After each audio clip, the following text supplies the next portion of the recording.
Majority Leader Moreno.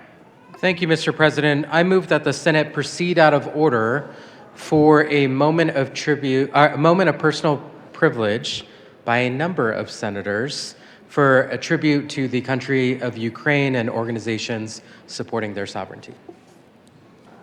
You have heard the motion. All those in favor say aye. Opposed, no. The ayes have it, and the Senate will proceed out of order for a moment of personal privilege.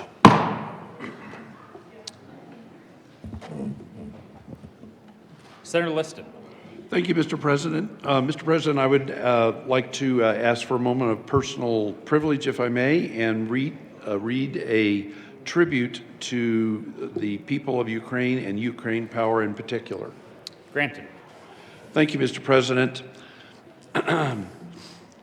Members of the Senate of the Colorado Legislature convened in this first regular session of the 74th General Assembly hereby extends our heartiest commendation to Ukraine Power.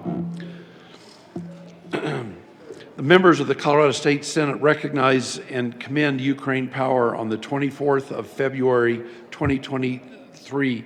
The nation of Ukraine was invaded without cause or provocation by Russian armed forces. In the months since then, incessant Russian bombardments have left Ukrainian towns and cities in ruins, with schools, hospitals, places of worship, and homes having been reduced to heaps of rubble. As a result of targeted Russian attacks, an estimated 1.5 million Ukrainian households are without power, running water, and heat at a time when the average temperature is between 17 and 32 degrees Fahrenheit or less. Colorado Springs-based 501c3 Ukraine Power has mobilized to deliver generators, heaters, propane tanks, tools, and supplies for community charging stations, including Wi-Fi towers, surge suppressors, and equipment to allow Ukrainians to stay in touch with the Western world. In the years to come, Ukraine Power's focus will shift according to the needs of the people of the Luhansk region and is likely to include an increased focus on support for wounded Ukrainians, resettlement efforts, and infrastructure repairs. The Colorado State Senate recognizes and commends Ukraine Power for their efforts in alleviating the suffering of Ukrainians abroad, as well as their advocacy on behalf of the sizable population of Ukrainians who currently reside here in Colorado. This is on the request of Senators Larry Liston and my colleague, Senator Bob Gardner, given this 24th day of February 2023 at the state capitol of Colorado. Senator Gardner? Senator Gardner. Thank you, Mr. President. Request a moment of personal privilege. Granted. Thank you. Colleagues, on the 24th of February 2022, Russian troops invaded Ukraine. On that day, if you will recall, and those of you here probably do recall, the uncertainty of what that next 48 or 72 hours would bring. Because while Ukraine is the largest country by land area and a country of 45 million people in Europe, it was invaded by what was regarded and still in many ways regarded as one of the foremost military powers in the world. It's former Soviet Union, Russia. I want to remind everyone that over that day, 2 days, and 3 days, the future of Ukraine, and in a very real way, the future of our world was at stake. Brave Ukrainians, in defense of their homeland, did extraordinary things to turn the tide and to prevent their capital city of Kyiv from being occupied. And then, as the West awoke and Ukrainians defended, the tide began to turn in a way that I think no one expected on the 24th of February, 2022. When President Zelensky said, and I'm not sure I'll have the words right, "I need ammunition, I don't need a ride," he expressed the courage of all Ukrainians to defend their homeland. Now, understand that Ukraine shares a common cultural heritage with Russia. There's no doubt about that. The history of Russia is bound up and starts in Kyiv. But there is a difference. I know this personally because in 2014 I had the privilege and unique experience of being an international election observer for both Ukrainian elections in 2014. And when I went to polls to observe, what I saw were families, old people, young people, on a Sunday. Elections in Europe are typically on Sundays.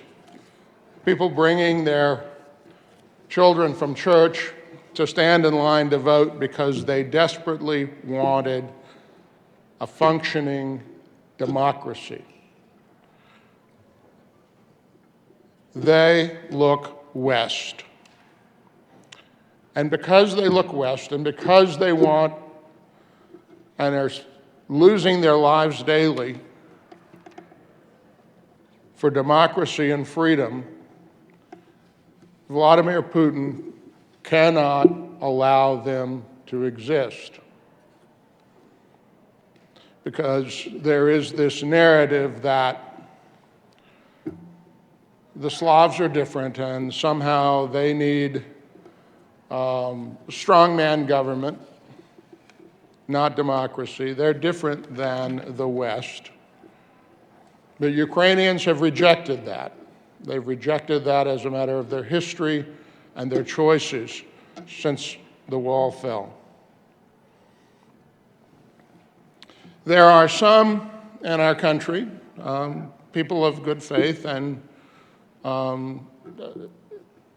of discernment as well, who believe that the West cannot continue sending resources, ammunition, aid, medical supplies to Ukraine. We cannot continue, they say. I say to them, we must continue. The future of the world, and that sounds melodramatic, but it is not. The future of the world in which we and our children will live in, is being decided every day in Ukraine. And it will be decided for us with Ukrainian blood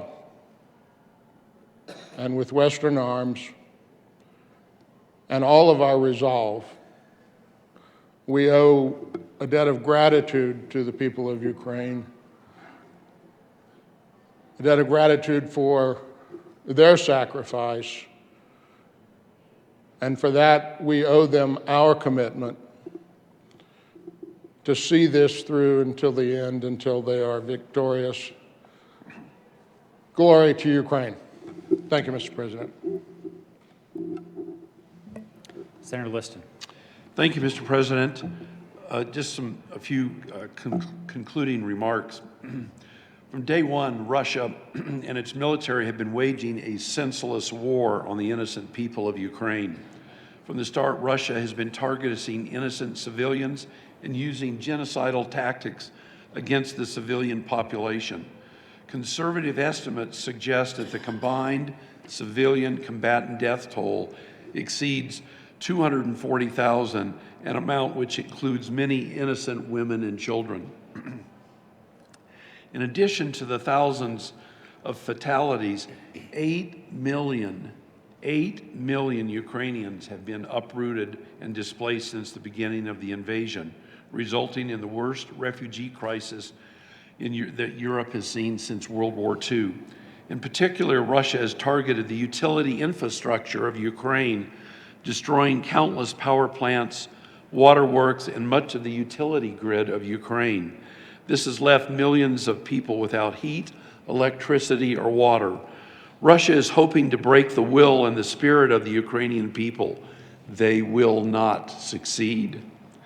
Due to the efforts of the organizations such as Ukraine Power, the people in war-torn areas of Ukraine are not able to have heat, power, or survive the extreme colds of this winter.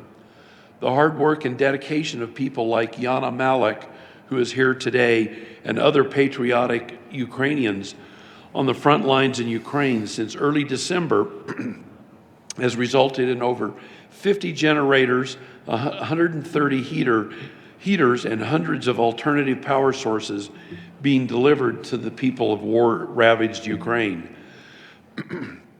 I would be remiss if I didn't recognize Mark and Whitney Luckett, who have worked closely with the Malik family and their efforts to get tangible aid directly to the people in the Luhansk region of Ukraine, which is on the front lines where the war is ravaging right now.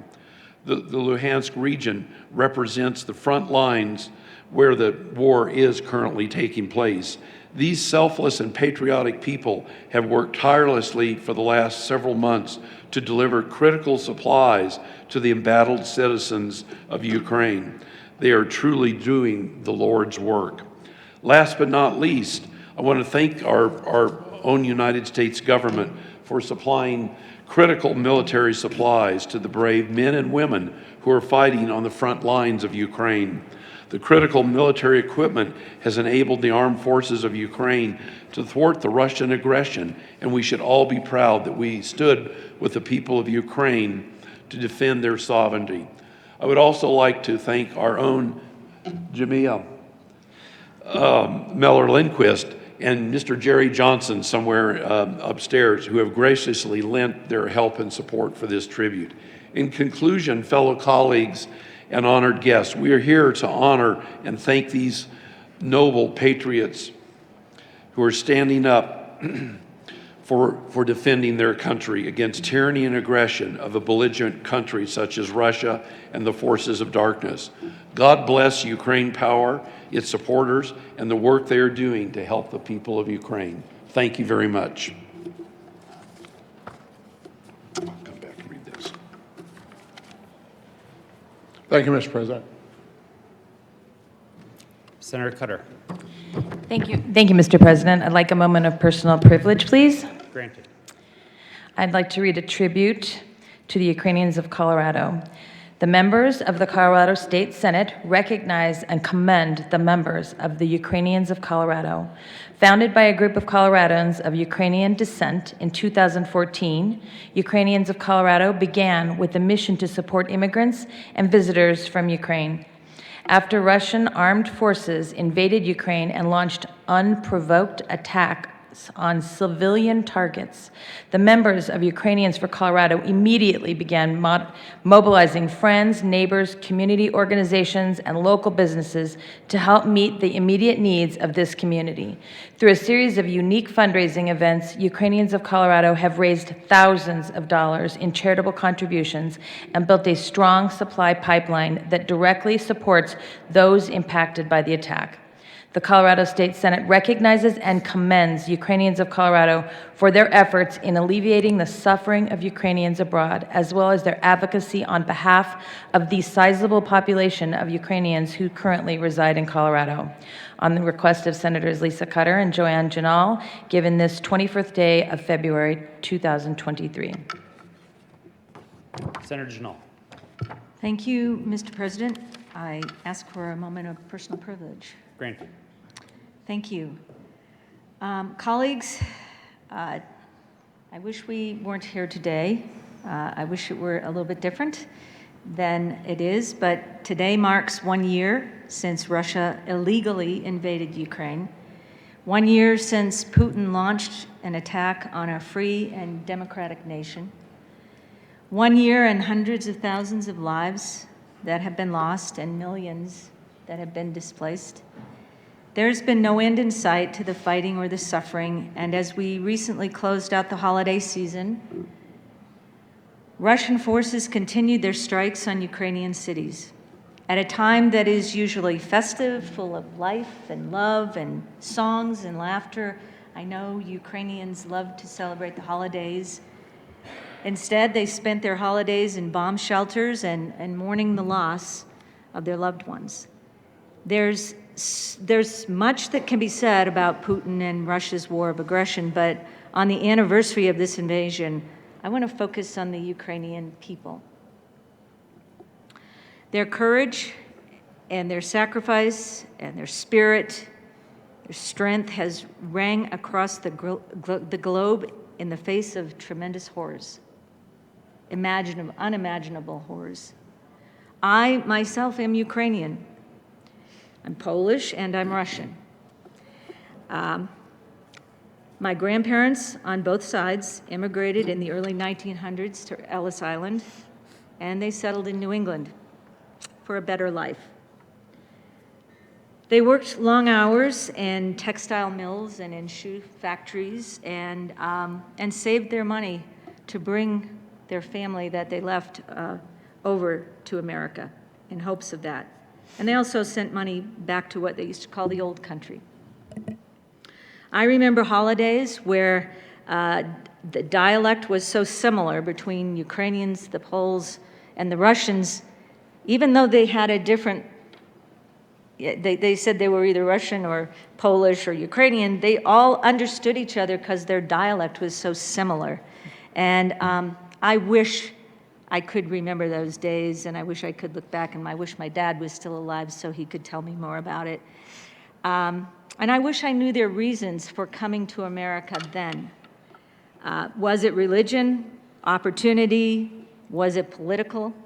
And probably there were other reasons that played into the fact that they actually made that very hard decision to leave their large families, and they had lots of brothers and sisters, aunts and uncles, parents that they left to come here, to be able to hopefully bring them over to America someday.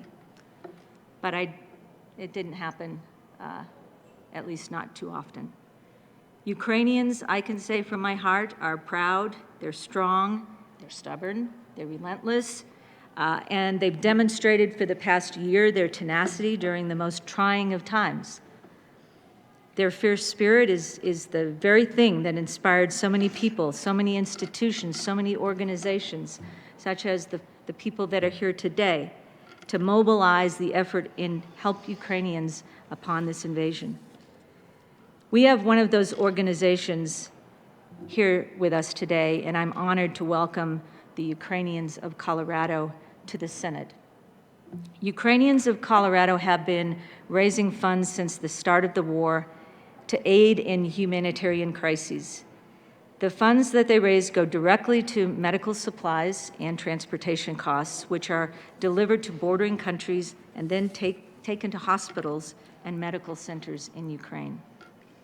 Ukrainians of Colorado are committed to raising awareness about Ukraine in our state and beyond, and their tremendous work has positively impacted so many in need of aid and inspired so many to help this humanitarian crisis. I want to thank some folks here today, Marina Dubrova, Irina Shatilov, Kristia Losyanovich, and everyone else that's here with the Ukrainians of Colorado for being here and for your selfless, undaunted work. We are so grateful for your presence here in Colorado, and we know Ukrainians are grateful for your help abroad. So as this war rages on, Ukrainians will remain undeterred, unavowed, unbroken, Ukrainian President Vladimir Zelensky, who climbed into worldwide leadership a year ago, has transformed into a figure of strength, resistance, and courage in the face of insurmountable odds. Ukrainians have put their lives on the line, literally, to defend their homes and their democracy. And they have inspired millions while uniting the world against a dictator who has made his final and fatal mistake. I stand with my people of the Ukraine. I know we all stand with the people of Ukraine. God bless Ukraine, and God bless its people. Thank you, Mr. President, for the time. Senator Cutter. Another moment of personal privilege, please. Granted. It's really good to be here united in this chamber in support of the Ukrainians. And I'm so proud to represent Lakewood in the Colorado Senate.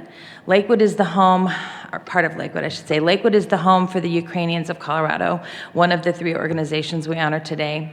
And it's really impressive to me that they are all volunteers. That is, we work hard and take a lot of pride and pleasure in the work we do here in the Senate for our constituents, but what you're doing as volunteers to support people with such basic and important human needs is a true service to humanity, and we're all so grateful for that. All of the money they raise goes to their work in Colorado before or now to support the humanitarian efforts. So they were founded in 2014 to promote and protect the Ukrainian culture, and many of the volunteer members were born in Ukraine and still maintain, of course, contact with friends and family. And so once the war started, they mobilized and heard from loved ones about what they needed, and they got to work to provide it. Among many worthwhile programs, you've heard about some of them, but they work with Project Cure, which raised more than $150,000 to provide medical supplies. Working with the Denver Zoo, this is lovely. They have provided more than $50,000 for the zoo's Wildlife Emergency Fund, which went to 3 major zoos in Ukraine. They equip schools with bomb shelters, providing water, basic furniture, school supplies, and toys, or they relocate school children from the immediate war zone to safer parts of the country. They provide support to relocate state orphanages. And even though they're based in Lakewood, they organize community service and fundraising projects with partners in many locations throughout Colorado, including Boulder, Aurora, Arvada, Avon, Colorado Springs, Fort Collins, and Denver. These fundraising projects range from cooking classes, art auctions, Easter market fairs, and Ukrainian festivals, trivia contests, digital fundraising projects, and so on.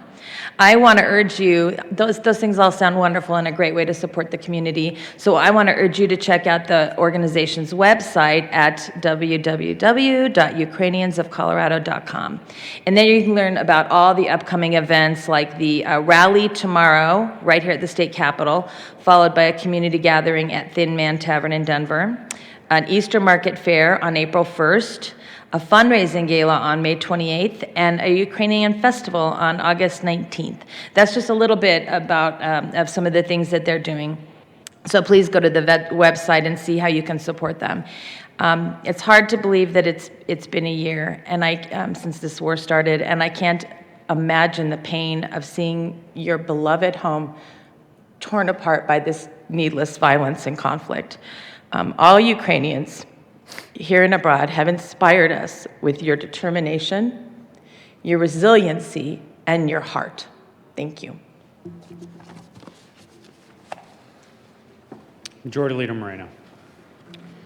Thank you, Mr. President. I request a moment of personal privilege. Granted. Thank you, Mr. President. Colleagues, we have a tribute here to an organization called Pallets for Ukraine. I will read the tribute, and then my colleague from Central Denver will have a couple of comments. The members of the Colorado State Senate commend the McFarlane family and their organization Pallets for Ukraine for their dedication and generosity to those in need. When Russian armed forces invaded the independent and sovereign nation of Ukraine without provocation 1 year ago today, the McFarlane family were among the hundreds of thousands of people that were left shocked and dismayed by the attack. A woodworker, John McFarlane, enlisted the help of his son Jonathan, his granddaughter Adelaide, his wife's garden club, and friends and neighbors to transform donated wooden pallets into unique signs designed to look like the Ukrainian flag. The McFarlane family spread the word that in exchange for each contribution to Ukraine, the donor would receive a pallet flag. In less than a year, this project has distributed more than 700 flags and raised over $23,000 to support those impacted by the invasion. Through the Pallets for Ukraine project, the McFarlanes proved that one small group of people are capable of making a profound impact in the lives of those in need. We commend all those involved in the Pallets for Ukraine project for their dedication, generosity, and resourcefulness. Senator Hansen. Thank you, Mr. President. I request a moment of personal privilege. Granted. I wanted to show the amazing pallet flags. Many of you may remember that early in the conflict there was a rush of Americans that wanted to buy a Ukrainian flag to fly it in front of their home. And they were gone at the stores. And this is just such an incredible idea to quickly respond to that desire to help and a desire to show that support on your front lawn. Incredible idea. And I'm so proud to be here today to join Majority Leader in honoring the McFarlanes in their work and the money that they raised and the heartfelt grassroots effort that they led. And I think as we think about where we are in this conflict now, 1 year on, I also want to recognize the other incredible thing that happened here this morning was that it was Republicans and Democrats here at the well, and the exact same thing happening in Washington, D.C. There is bipartisan consensus that we will not abandon the Ukrainians. And all of us are going to have to continue to work at that. That is something that will require continued commitment, which is clear here at the 1 year mark of this terrible, terrible war. It's a trial for democracy. It is a trial for the decades of the NATO partnership and how that evolves and changes to meet this new threat. And it starts at the neighborhood level, at the family level, and goes all the way up to the highest echelons of power, to the White House and beyond. And I'm proud to be able to talk about that today, to honor that, to remember where we are 1 year on, and that we have continued work to do. And I thank the McFarlane family for their amazing effort to raise money to respond to this humanitarian crisis. Thank you, Mr. President.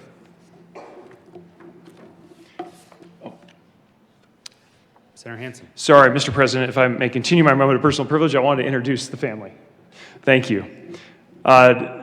Joining us today, John McFarlane and his wife, Vicki, his son, Jonathan, and daughter-in-law, Erica, and their beautiful daughter, Adelaide, as well as Jonathan's mother, Donna. Thank you so much for being here. Thank you for your incredible work on behalf of this effort.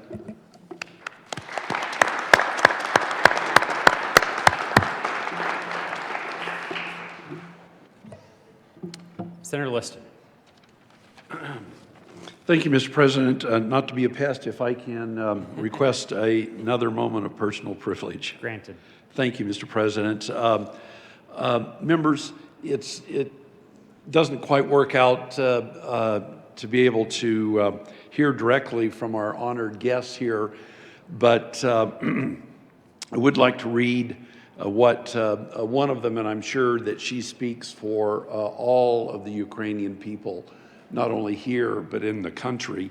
This is from one of our good guests, in fact, the founder of Ukraine Power, Yana Malik. And if she could be here and say what she would like to say, this is what she would say. On February 24th, exactly 1 year ago at 4:46 a.m., my family was awakened by loud explosions.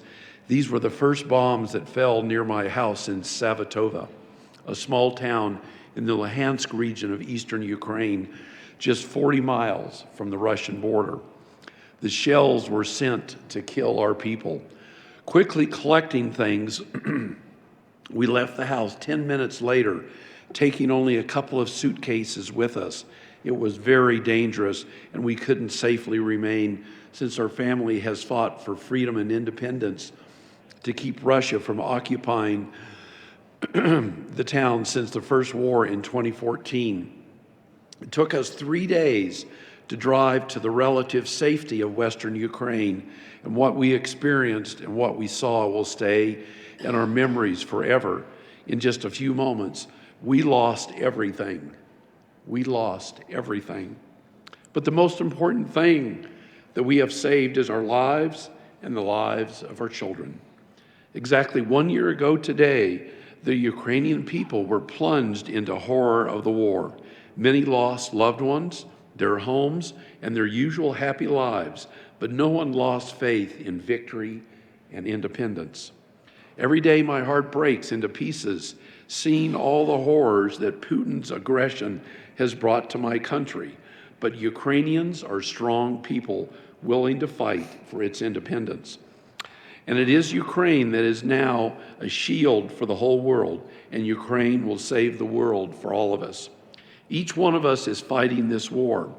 Some from the front lines, some are working to make sure that the world knows the truth of this war. Others cook food or provide clothes for the military, and some bring warmth and help maintain a normal life for civilians by sending generators and heaters and lamps. All of us are working together to make a real difference to the lives of Ukrainians. We are all a great force on the way to victory and democracy. It is a great honor for me, Yana, and her people to speak about Ukraine here today. I express my deepest gratitude to all the American people for supporting Ukraine. You are incredible. Slava Ukraine.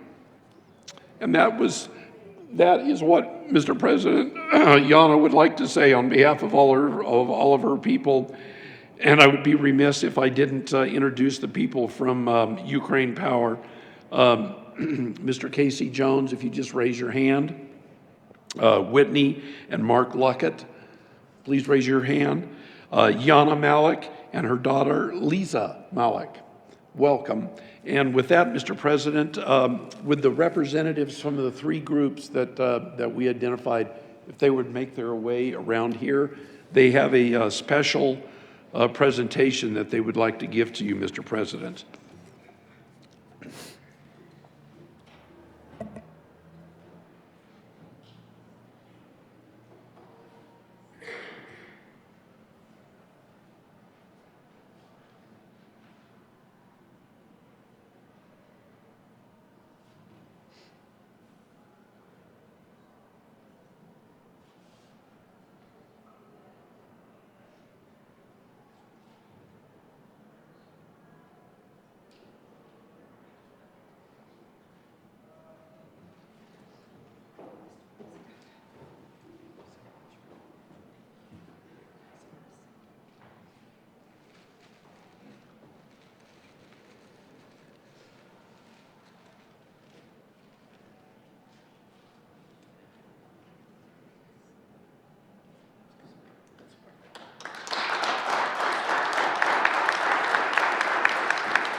Thank you so much, senators, and for all of our guests here. We will obviously find a great place to display this proudly, to represent our partnership and solidarity with the people of Ukraine. Thank you so much.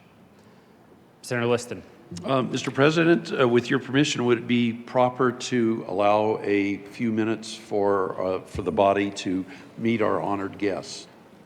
Yes, of course. The Senate will stand in a brief recess to meet our guests. Thank you.